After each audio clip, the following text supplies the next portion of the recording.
Hair Debate podcast. The Hair Debate is a community where hair lovers and professionals come to discuss all things hair.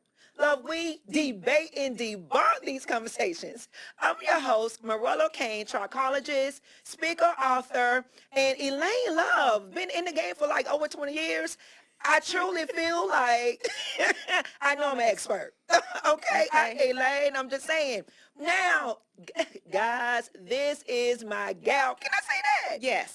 Yes. Because I feel like I just been knowing you just that long. And where I am at in my life, in my career, just overall, I have to truly say, love, thank you.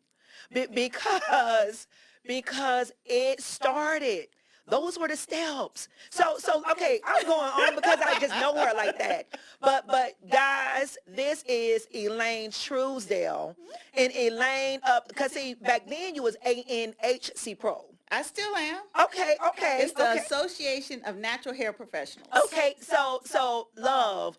Let's just talk about, and I know you're not new here to our platform, but maybe news to some of you. Okay, and so now, but tell us about you, Elaine. Okay, so like you said, my name's Elaine Truesdale. I'm the founder of the Association of Natural Hair Care Professionals. We've been around for about 11 years now. And seem longer. I know, everybody says that. But yeah, it's only been 11 years, but for this industry, it seems like it's been a while. And we started with some veterans in the game. So when people found out about us, they assumed we had already been here on purpose. Yes. So yes, that was for sure. But my background is actually architecture, construction, and I switched over. I was wearing my hair natural, and people were asking about me doing hair. I do not do hair. At all. Okay. At all. I do not do hair at all. So I do management, operations, and now a lot of digital. So I do websites and things like that. Now that the tools actually help you manage, I'm like, oh, these tools help you manage. So now I've gotten into doing that as well. Okay, so now just to give you guys just some history of how, because here's the thing. You say, okay, architect, she does not do hair, but when you have a calling, and I tell you, Elaine has such a calling because I want to say, so, then I was just beginning. Well, here's the thing. I had just was actually in the industry doing hair. Okay, so, but now at this point, I had just stepped out to start this entrepreneurship, roadmap. Just, so I'm starting out. And let me tell you guys, so Elaine comes in, because remember now, guys, she had locks. So she's not using flat irons. She knows nothing whatsoever about hair. So she comes in, and I have this little setup. I don't know if you remember this, but this is still engraved in my head. And I had this setup. I had my stove with the flat irons because it's a salon suite. So you don't have a lot of space there. And so trying to utilize, and back then when you had the stoves and all the irons, and it took up half of your setup. And so there I was with my flat irons inside the stove. And you said, what is this? And I'm just like, it's a stove. I just have my flat irons. And you was like, oh, heads would be rolling if they saw this setup right here. And I was like, really? Oh, maybe I need to make some changes to adjust some things. But when I tell you, you was never a yes person. Never. Okay. And so wherever you saw change, she came in here with this whole architectural, but now just truly understanding that your background is, still is, architectural, then that's what that structure. Okay. Because guys, when I tell you how she saw it playing out and to orchestrate, and this is how it should be, that's exactly how she was. And so you had these systems. You had, we would come out, and you had, was it monthly? Yeah, so we were doing monthly meetings. Yes. Where we would hit on different subjects that help, your business. Right. Right. Which is now our webinar series. Oh, okay, but Yeah. exactly. Yeah. And so then it was, to be an entrepreneur, you had the chambers. I didn't know a lot about the chambers then, or you had the SBDC. So you had other organizations, but none that truly what I felt like knew my business. Exactly. And so when it came to that, it was just like, but coming into the series, the in-house, it was more so in-house, and you brought these professionals, veterans in the game, and so to sit there before them and they just talk, gave knowledge, and when I tell you, I sat there and watched how you had when I tell you everything was to a T.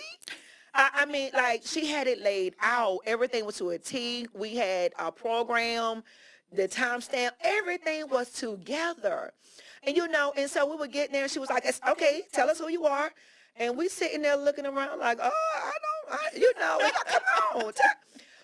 So in walking in that and being comfortable, to start speaking up, start talking and explaining who we were, what our specialty was, like all of that started with you in-house. Wow. So Okay. and so now, the pandemic hit, Yes. and things kind of went underground for a second. And so, but let me tell you guys, with the stuff that's going on right now, okay, I tell you, clients started sending me, and I don't know if it comes across your feed or if you having conversation with people where the standards right now, like people are sending me videos. They're like, what can you do? Like, something need to be done, and it's a mess right now, guys. And but all of it, and I thought that it was just, Atlanta. I'm like, okay, is it just an Atlanta thing? And they're like, and no, people start coming in, and no, it's here, it's there, it's Florida, and I'm like, really? Right. So since my direct audience are professionals, Yes. nobody has come to me as a consumer, or as, I don't like saying consumer, but as no one has come to me from the general public and said, Okay. hey, this is what's going on. But I get a lot of professional, we got our stuff together, stylists saying, Elaine, what's going on? What is this? Have you heard of Instagram stylist? I was like, what's an Instagram They giving them a stylist? name. Yes. So when I knew we were going to be talking about this, I started looking. Love. I know. So sad. I know it hurts your heart. But it's lack of knowledge, right? It is. It is.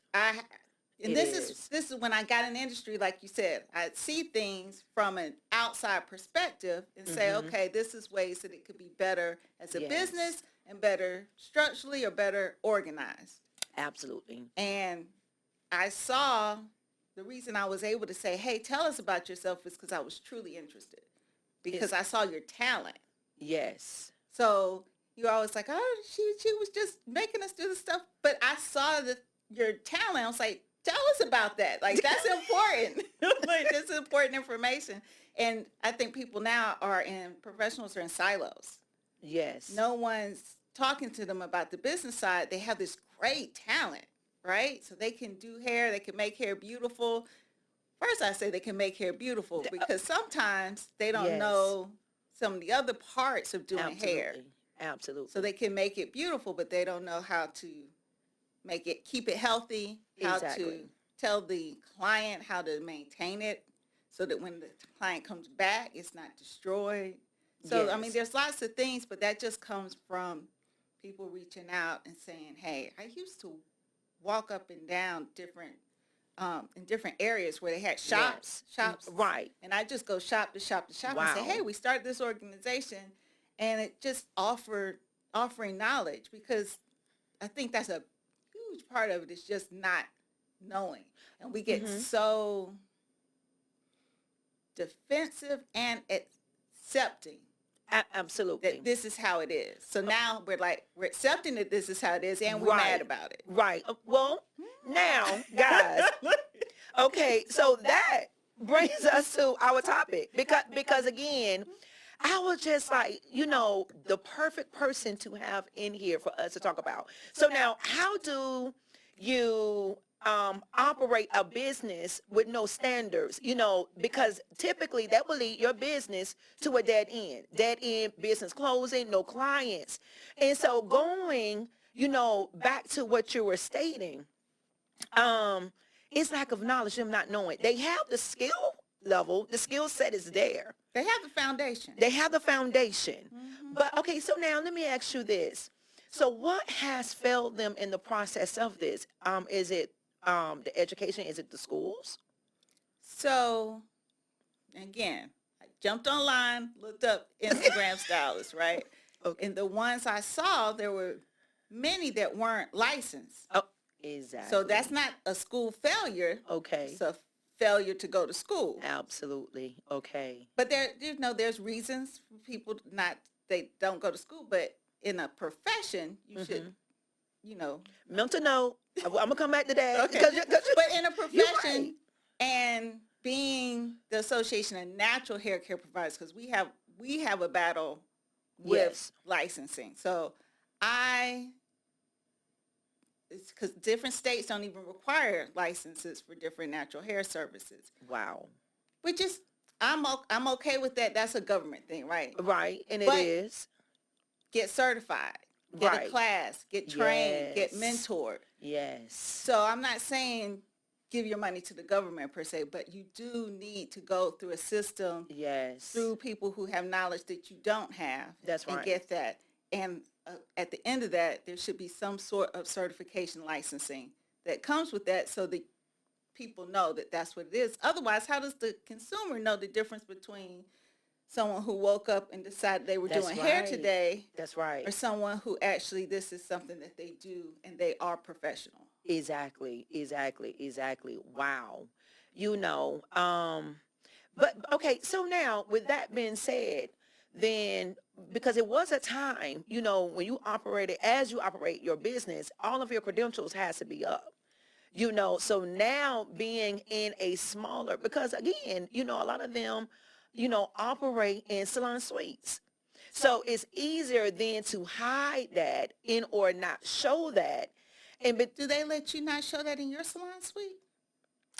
you know what? It's not like it's big. It's not like it's a mandatory Okay. thing. That's And- interesting. No, right. No, it is. It's not.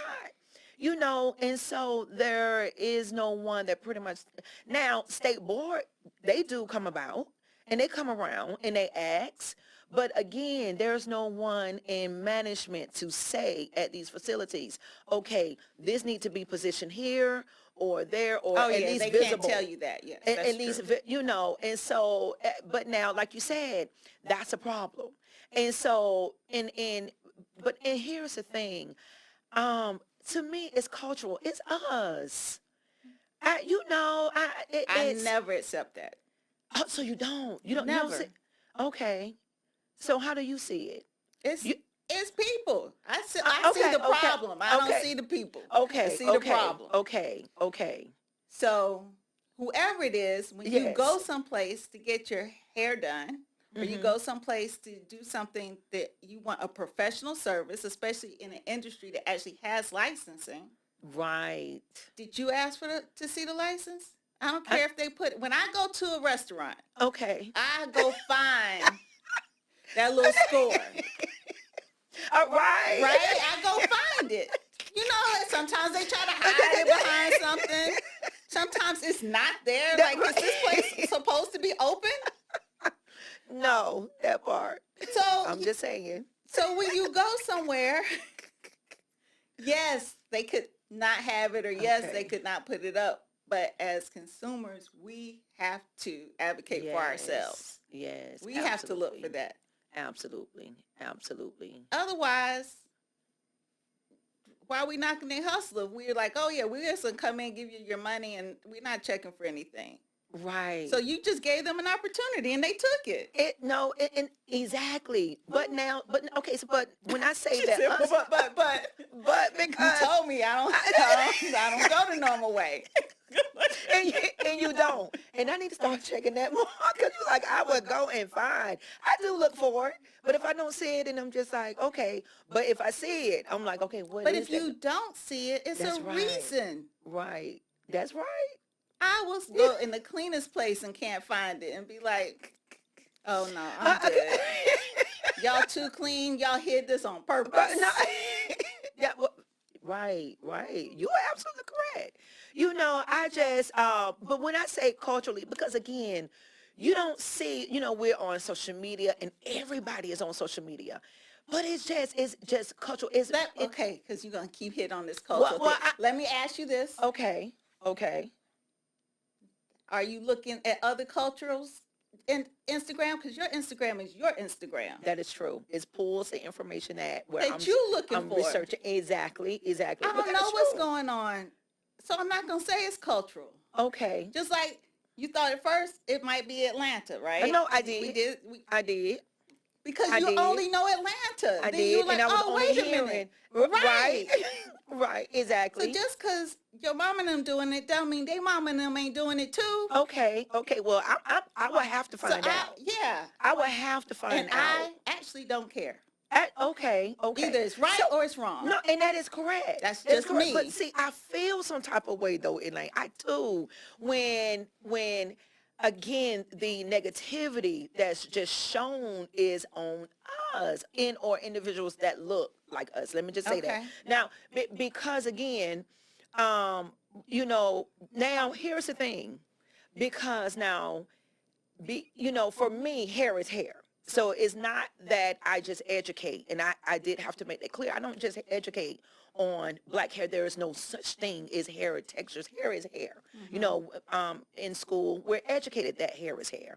And so now when I have different topics or when I'm looking at different things or when I do tend to go and on other sites and research and look and see and I be all behind the curtains and I'm looking around the corners and I am and I am. And I'm just like, wow, when it comes to now, what I see from them is a lot of conversation regarding a service being done incorrectly. And Okay. so you have those individuals that's there like, okay, no, this is how you do it. No, you should not have done that, or you should have used this developer or tone it to this level or that level. I see that.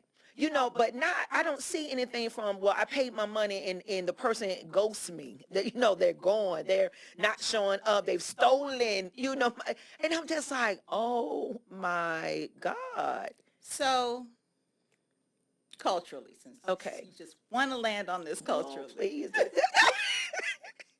the services provided for Yes. our texture hair are Yes. more rare than other services. That is true.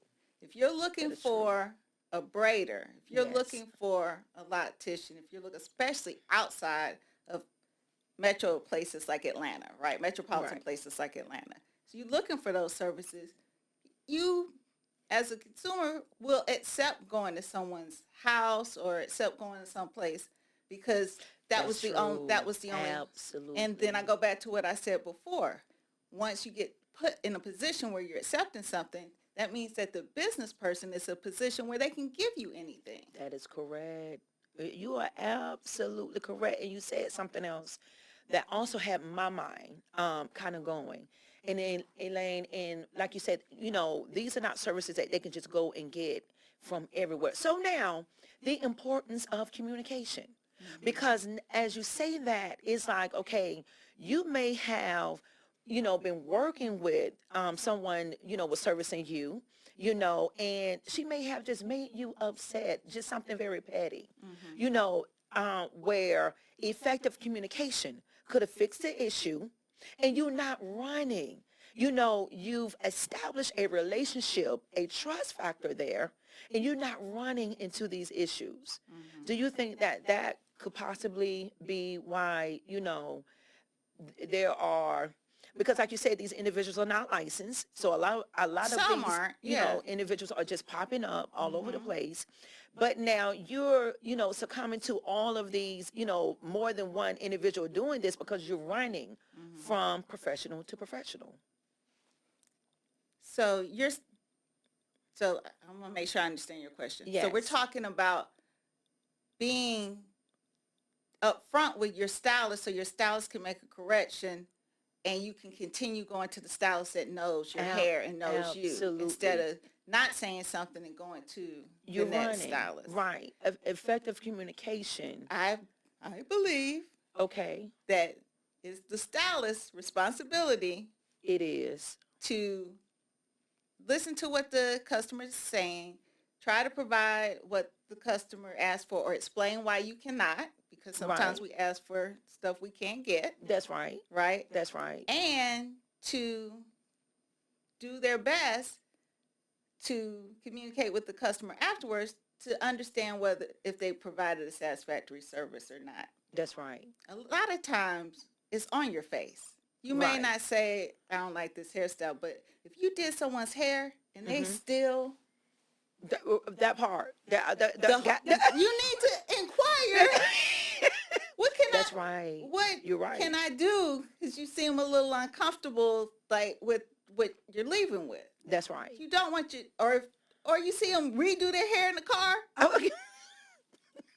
Yes, that part. How many people, if they see someone redo their hair in the car, call them Right. and offer them something or ask or at least inquire so they don't lose another customer because they're doing the same thing. Exactly. Exactly. You're providing the service as a Absolutely. professional. Absolutely. Yes, as a human, please communicate with people. Don't just accept anything. Yes, communicate with your stylist. But yes, when we're talking about the profession, it is important that the professional communicates and takes cues that are verbal and nonverbal. Absolutely. Absolutely. But And so, yes, I agree that consumers, that if you get something done, you need to get what you wanted and speak up for yourself. But yes. yes. And so, guys, now we are definitely going to have to make this a part two, because when I tell you, in the pandemic, Elaine, went, underground, and we basically went down there and snatched her right on back up. Because we was like, we need you. Now that's those of you in Atlanta who think I went underground. Yeah, yeah. I was online. We were doing twice as many webinars as we were doing before, and we were doing consultations, and we were having meetings. We were doing all of those things, but we did it all digitally. Exactly. You guys are used to Oh, touch and feel. Absolutely, absolutely. And so, guys, we're going to talk about those series when we come back. I tell you, Elaine, love, thank you so much. It definitely would be a part two. And so, guys, stay tuned. Again, my name is Morello Kane. Elaine, could you please let them know where they can follow you, locate you, find her? Okay. So you can find us at anhcpro.org. It's the Association of Natural Hair Care Professionals, and we do have a series of webinars that's starting February 5th, and they go through the end of September. So you can check us out online, anhcpro.org. And again, I'm Morello Kane. This is the Hair Debate, the platform where we debunk, debate, and discover on